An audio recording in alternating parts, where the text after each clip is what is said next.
Dear students, you are all welcome to my online English class. This class is for the students of class 9 and 10. Dear students, you know I am teaching you question tag. I took 3 classes in my previous classes. This is class number 4. In today's class, I will teach you 4 rules. In my previous classes, I taught you 12 rules. So today I will teach you 4 rules. Rule number 13. If there are two clauses in the given sentence, tag will be according to second clause. Okay, dear students, look at the rule here. If there are two clauses in the given sentence, অর্থাৎ যে সেন্টেন্সটা তোমাকে দেওয়া হবে সেখানে যদি দুটো clause থাকে, at first you have to know what is clause. In many of my classes I taught you about clause. Clause means part of a larger sentence which has one verb and one subject. Clause হচ্ছে একটি বড় সেন্টেন্সের অংশ যেখানে একটা subject থাকবে এবং একটা ভার্ব থাকবে, ফিনিট ভার্ব থাকবে। তাহলে দেখো, if there are two clauses in given sentence, যে সেন্টেন্সটা দেওয়া থাকবে সেখানে যদি দুইটা ক্লজ থাকে তাহলে কি করতে হবে? Tag will be according to second clause. দ্বিতীয় ক্লজ অনুযায়ী তোমাকে কি করতে হবে? ট্যাগ কোয়েশ্চন করতে হবে। He said that he was well. দেখো, here are two clause. First clause, second clause. According to rule, I have to make tag with second clause. Okay? Be attentive and careful about the rule. If there are two clauses in the given sentence যদি দুটো clause থাকে, tag will be according to second clause. দ্বিতীয় clause অনুযায়ী কি করতে হবে? Tag করতে হবে। তাহলে দেখো এখানে this is first clause and this is second clause. So I have to add tag with the second clause. Second clause wasn't he. Okay? I can take he said যদি করি তাহলে এখানে কি হবে? didn't কি হবে? কিন্তু তখন কি হবে? That would be wrong. I have to do according to second clause. Clear? It is true that, another example, it is true that he is an honest man. It is true that he is an honest man. So it is true, this is first clause, and he is an honest man, this is second clause. So I have to make tag with second clause. Isn't he? Clear? Okay. Then I will go to the next rule. Rule number 14. Rule number 14. Need and dear. These two are the operators. My dear learners, I told you there are 24 operators in English. 2 of them are need and dear. These two operators may be used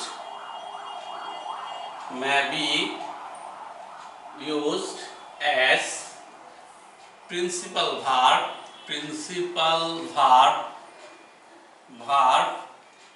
and as operator.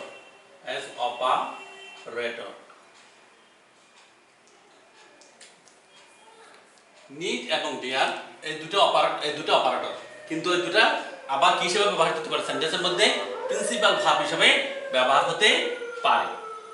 When used as principal verb, তাহলে দুইটা দুই রকম নিয়ম হবে। যদি principal verb হিসেবে ব্যবহার হয় তাহলে একরকম করতে হবে, আর অপারেটর হিসেবে ব্যবহার হলে তাহলে আরেক রকম আরেক নিয়মে করতে হবে। when used as principal verb, tag will be with do, does, did। যখন প্রিন্সিপাল ভার্ব হিসেবে ব্যবহার হবে নিড এবং ডিয়ার শব্দগুলো, এই দুটো অপারেটর, তখন আমাকে কি দিয়ে করতে হবে?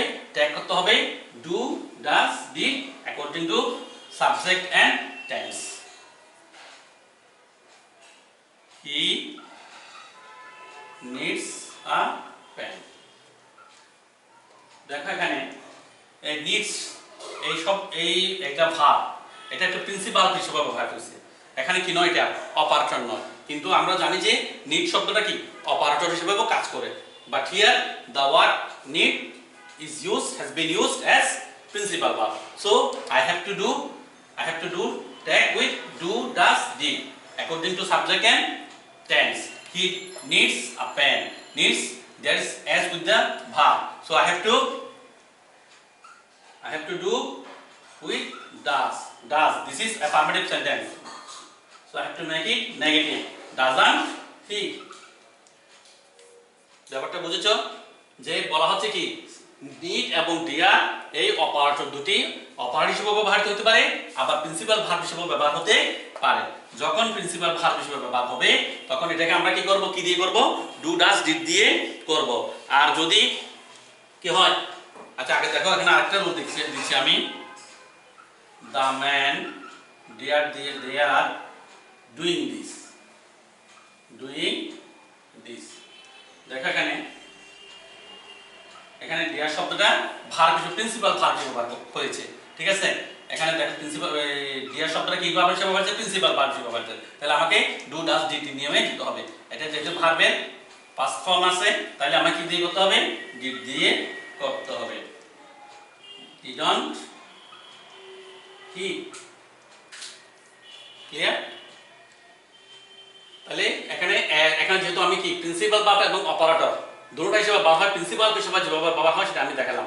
এখানে দেখো কি needs a pen, doesn't he, কারণ নিডস শব্দটা principal verb. The man dare doing this, didn't he, কারণ ডিয়ার শব্দটা এখানে কি প্রিন্সিপাল ভার্ব হিসেবে ব্যবহার হচ্ছে। প্রিন্সিপাল ভার্ব হিসেবে যদি ব্যবহার হয় তাহলে আমাকে করতে হবে কি ডু, ডাজ, ডিড দিয়ে, ঠিক আছে? তারপরে যদি কি হয় দেখো আবার, যদি অপারেটর হিসেবে ব্যবহার হয় when used as operator,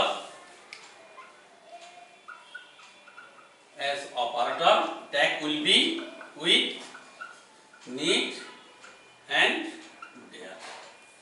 যদি এই this is B, যদি এই need এবং dear অপারেটর দুটি অপারেটর হিসেবে ব্যবহার হয়, প্রথমে আমি যেটা দেখেছিলাম প্রিন্সিপাল ভার্ব হিসেবে দেখেছিলাম, এখন যদি অপারেটর ভার্ব হিসেবে ব্যবহার হয় তাহলে আমাকে সেগুলো কি করতে হবে? অপারেটর হিসেবে অপারেটর ধরেই ওই রুল 1 আমরা কি বলছিলাম, গিভেন সেন্টেন্সে যদি অপারেটর থাকে সেই অপারেটর দিয়ে কি করতে হবে? আমাকে করতে হবে। তাহলে you need not go there, তাহলে দেখো এখানে প্রিন্সিপাল ভার্ব হচ্ছে কি গো, এখানে প্রিন্সিপাল ভার্ব কি গো, আর নিড হচ্ছে অপারেটর বা auxiliary verb. You did not go there, তাহলে আমি এটা কি দিয়ে করব? নিড দিয়ে করব। Needn't you,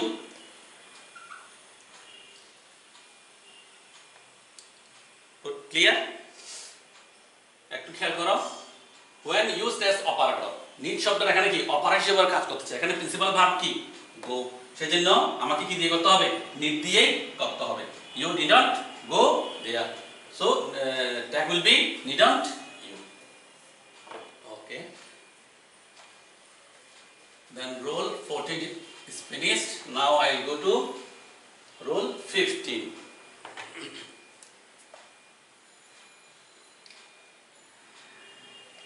Rule 15.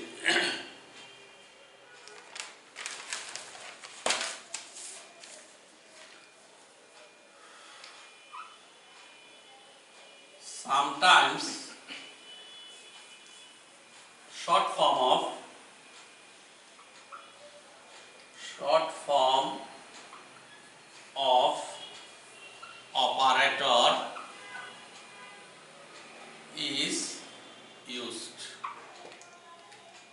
then actual form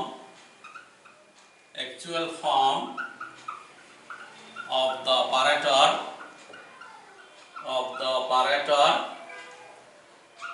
will be fixed.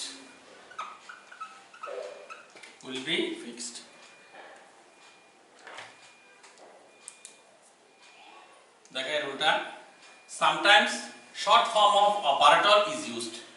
অপারেটরের শর্ট ফর্ম মাঝে মাঝে কি ব্যবহার হয় সেন্টেন্সের মধ্যে।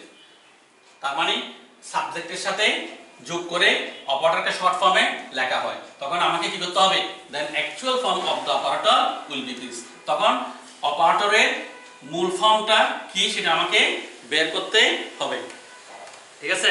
তাহলে দেখো এখানে এখানে একটা ডি দেওয়া আছে, gone to ঢাকা। দে এখানে শর্ট, এখানে আমাকে অনুমান করতে হবে, আমাকে ঠিক করে নিতে হবে এই ডি দিয়ে কি বোঝাচ্ছে। দে এখানে কি বোঝাচ্ছে, এই ডি দিয়ে গন, যেহেতু এখানে কি আছে ভার্বের ফার্স্ট পার্টিসিপল ফর্ম আছে, তাহলে আমাকে এটা বোঝা হচ্ছে যেখানে কি হচ্ছে হ্যাড হচ্ছে। They had gone to Dhaka, বুঝানো ভালো করে আবার। They had gone to Dhaka short ফর্মে লেখা হয়েছে, দে হ্যাড কে শর্ট ফর্মে লেখা হয়েছে, যেহেতু ভার্বের ফার্স্ট পার্টিসিপল ফর্ম আছে, তাহলে আমাকে আমি নিশ্চিত যে এটা এই ডিটা দিয়ে কি বোঝাচ্ছে, হ্যাড বোঝাচ্ছে। তাহলে they had gone to Dhaka, তাহলে আমাকে কি করতে হবে, এখানে হ্যাড লিখতে হবে, হ্যাডন্স দে, বুঝা গেছে?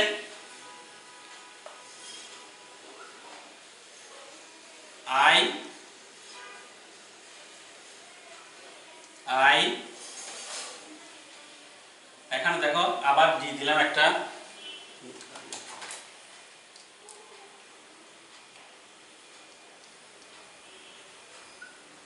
Meet you. দেখো আই, এখানে দেখো আবার একটা ডি, এখানে ভার্বের ফর্ম ধরে তোমাকে ধরতে হবে, এই শর্ট ফর্ম দিয়ে কি বোঝাচ্ছে, মিট ইউ, আমি তোমার সাথে সাক্ষাৎ করব। আই তাহলে এখানে কি বোঝাচ্ছে, উড বোঝাচ্ছে, আই উড মিট ইউ, আমি তোমার সাথে কি করব, সাক্ষাৎ করব। এখানে ছিল they had gone to Dhaka, এইজন্য আমি হ্যাড দিয়ে করছি। এই ভার্বের ফর্ম দিয়ে আমাকে ফিক্স করতে হবে এই শর্ট ফর্মটা দিয়ে কি বোঝায়। তাহলে এখানে দে হ্যাড, এখানে আই উড মিট ইউ, তাহলে উডন্ট আই।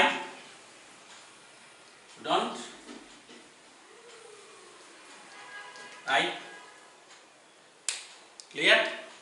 আমি আবার বলছি, দেখো sometime short form of operator is used, মাঝে মাঝে অপারেটরের শর্ট ফর্ম ব্যবহার হয়, তখন ইউ হ্যাভ টু কি fixed which form of the operator has been used, you have to find out the actual form of the operator। মূল form কি সেটা তোমার কিভাবে নির্ণয় করবা, তুমি ভাব দেখলে তুমি বুঝতে পারবা যে এটা দিয়ে কি বোঝাচ্ছে, এখানে এটা অ্যাকচুয়াল ফর্মটা কি। এখানে যেহেতু ভাবটা গন আছে, তাহলে ভার্বের ফার্স্ট পার্টিসিপল ফর্ম হয়, আমি জানি যে হ্যাজ হ্যাভ হ্যাড এর পরে ভার্বের ফার্স্ট পার্টিসিপল ফর্ম হয়, যেহেতু ফার্স্ট পার্টিসিপল ফর্ম আছে, তাহলে এটা কি ইজিলি বোঝা যাচ্ছে হ্যাড হবে। এখানে ভার্বের প্রেজেন্ট ফর্ম আছে এবং স্পষ্ট বোঝা যাচ্ছে এটা কি হবে, উড হবে, আই উড মিট ইউ, তাহলে wouldn't I, hadn't they.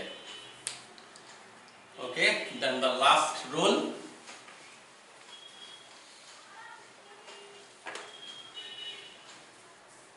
rule number 16.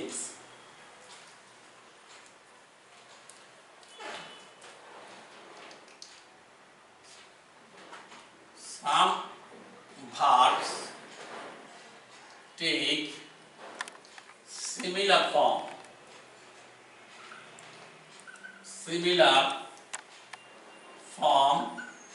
in present and past tense। কিছু ভার্ব আছে যেগুলোর প্রেজেন্ট টেন্স এবং পাস্ট টেন্স একই, কিছু অনেকগুলো ভার্ব আছে যেগুলোর পাস্ট টেন্স এবং প্রেজেন্ট টেন্স একই, তখন আমাকে কি করতে হবে, সেটা তখন কি করতে হবে, ট্যাগ আমি কি দিয়ে করব, tag will be done according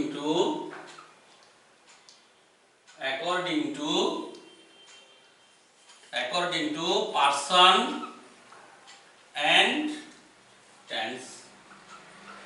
According to person and tense. ভার্বের কাট কাট কাট একই ফর্ম না? Heart heart heart, present form of heart, first form of heart, অনেকগুলো ভার্ব আছে এরকম।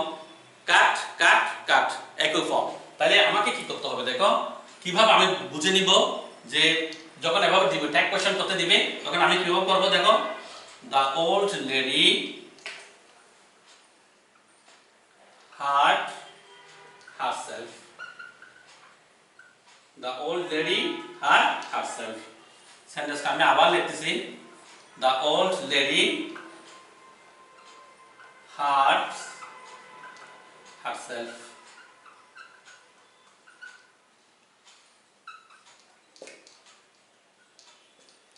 Look at the two sentences. The old lady hurt herself. The old lady hurts herself. What's the difference? Can you see here? Difference is s. এখানে s যুক্ত হইছে, এখানে s যুক্ত হয়নি। তাহলে এটা দিয়ে আমি বুঝতে পারবো যে টেন্স আমাকে ধরে নিতে হবে। The old lady hurt herself, এখানে ভার্বটা ফার্স্ট ফর্মে ব্যবহার হয়েছে। কিভাবে বুঝলাম? যদি পাস্ট প্রেজেন্ট ফর্মে ভার্ব থাকতো তাহলে ভার্বের সাথে কি যুক্ত হতো? s যুক্ত হতো। কেন? The old lady third person singular number. The old lady hurt herself. ঠিক আছে, এখানে ভার্বের সাথে এক যুক্ত নাই, যেহেতু s যুক্ত নাই তাহলে আমাকে ধরে নিতে হবে এটা কি? Past tense. তাহলে কিভাবে করব? didn't she।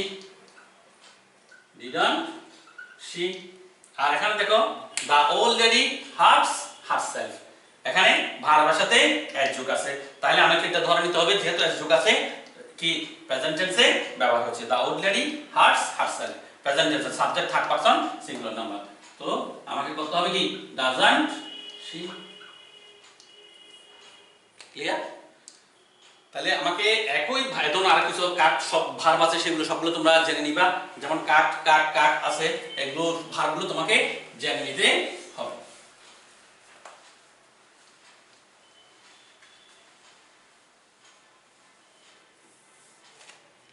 Rule 17. This is the last rule. আল্লাহর জন্য, আল্লাহ। pronoun of Allah, pronoun of Allah, যদি আল্লাহ কি সাবজেক্ট হিসেবে ব্যবহার হয় তখন আমাকে কি করতে হবে? is he। pronoun of Allah is he। হিটা এখানে এটা আমরা সবাই জানি হি, কিন্তু আমাকে মনে রাখতে হবে যে হি এই ওয়ার্ডটা এস, এই লেটারটা এস লেটারটা আমাকে ক্যাপিটাল দিয়ে লিখতে হবে।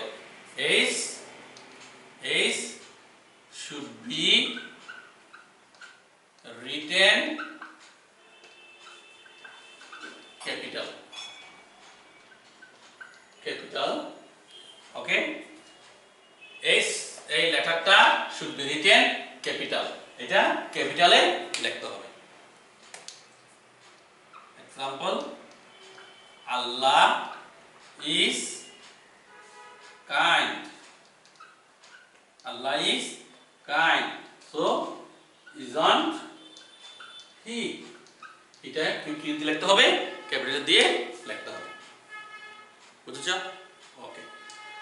So my dear learners, I finished teaching you the item question tag. I taught you 17 rules in my 4 classes. If you want to get full marks, 5 full marks in that question, you must learn these rules and you have to practice again and again. Okay? I hope that you will learn all the rules and practice. Okay, thank you.